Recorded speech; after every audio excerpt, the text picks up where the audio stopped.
Hey guys, so this week's video is going to be a little bit different than our other week's recipe videos in that I really want to go over the diagram that was posted on Facebook, and you'll also see here about how to create a post-workout smoothie and how that differs between if it's going to be a snack or if it's going to be a meal. So the first thing you want to think about is having it be really whole foods driven. Your body is going to absorb whole foods in a very different manner than it's going to absorb things that are isolated or things that are in powders. So where you can, you want to get as many whole foods in there as possible. Now, the first thing we want to consider is protein. With a snack, you're going to have a little bit less protein than a meal.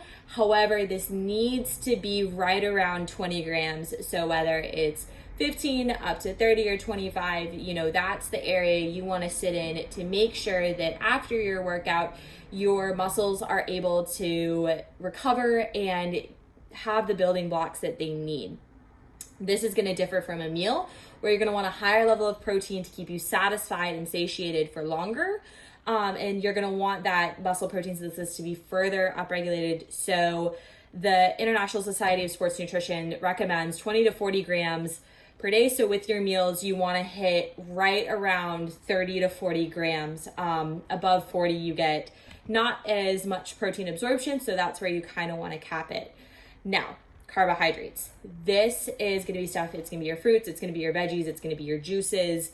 And you want to make sure that in your shakes, you're really trying to get the servings of vegetables in. As a whole, in a population, we don't get enough vegetables. And when you blend them in, you can't even taste them. It's great. So you want to make sure that these are frozen. A powdered green supplement can work. However, if you can get whole spinach, celery, carrots, kale, any type of vegetable you can put in your freezer and throw in, it's going to be great. You want about 2 handfuls of that for your meal as well as for your snack.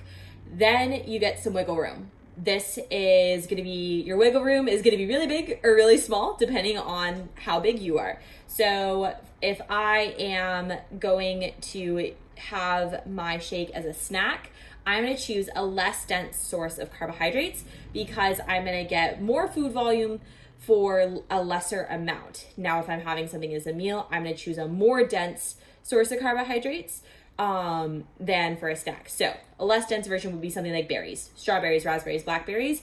I'm going to throw those into my snack shake, whereas something like bananas, oats, dates, I'm going to put in more with a meal because I'm going to get more carbohydrates for less volume. So the final thing we want to talk about here is fats. Fats, when combined with protein and carbohydrates, can make a complete meal. It works to keep you satisfied. So with your meals, normally, you're probably going to get right around the fats that you need from cooking oils, condiments, things like that. So within your snack shake, fats are a little bit more optional. If I need this shake to last me for like 2 to 3 hours, then I'm going to throw some fats in, but I'm only going to make them about half a thumbful. So this can be almond butter, avocado, things like that. If I'm going to make this my meal, I'm going to throw in a third of an avocado or a full thumbful of almond butter. Fats are the most calorically dense macronutrient, so we just got to watch portion sizes there. So I hope that makes sense explaining the diagram, and it's a helpful guide for you guys to have on hand. So next up, you're going to watch the recipe video as per usual, and this will really highlight the differences between the two shakes. I hope you guys enjoy. So to start off our ingredients for our smoothies, I'm going to have my protein powder, which is an egg white protein. Next, I'm going to go for my fruit. So for the snack, I'll be using berries, but for the meal shake, I'll be using bananas. Frozen spinach, which is going to go into both smoothies. The liquid I'm going to use is a flax milk. I have some nut butter, cocoa powder just to add into my meal shake, and salt. Salt's going to bring out the flavors within both. So first for our meal shake, we're going to add in 2 scoops of this egg white protein powder. I'm using egg whites protein powder because I don't do dairy very well and it's easier for my body to digest. This is going to give me about 36 grams of protein. From there, I'm going to go in with my vegetable of choice, which is frozen spinach. I tend to put whatever spinach is left in a bag right before it's about to turn. So it's a great way to use up leftovers and minimize your food waste as well.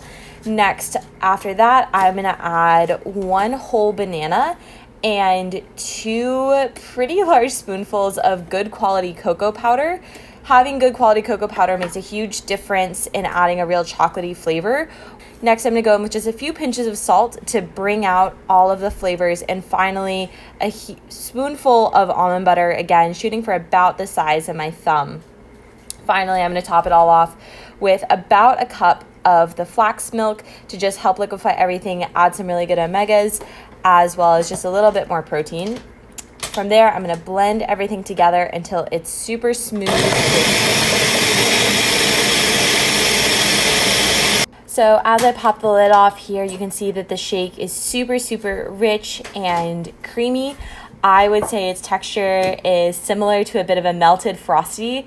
It's got really awesome sweetness from the banana, but nutty satisfyingness from the almond butter, and plus servings of vegetables. This one is one of my go-to favorites, and anytime I'm in a pinch or headed to the gym early in the morning, this is my go-to. So now for our snack shake, it's gonna start pretty much the same, but I'm gonna go in with just 1 scoop of protein powder, and still gonna add my 2 cups of spinach here, just trying to get those veggies in where you can. With the chopped spinach that's already frozen, it's super cheap and a great way to get the veggies, as well as adding a sort of thickening component.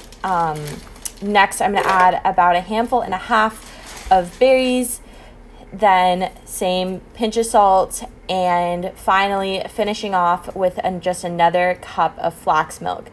So you'll see here the carbohydrates are a lot less dense. I'm not adding my fats. And overall, the volume of this shake is going to be a little bit more just because of the ice. So you can see here the shake is super, super thick and creamy. If you like a thinner shake, always just add more liquid. But for this particular shake, I do like it thicker to eat it with a spoon. So go ahead and make it in the manner that is best for you. So there you have it, a snack shake and a meal shake example for you guys to use. Use this as a template, not an exact recipe, to fuel your workouts and recovery as best as possible.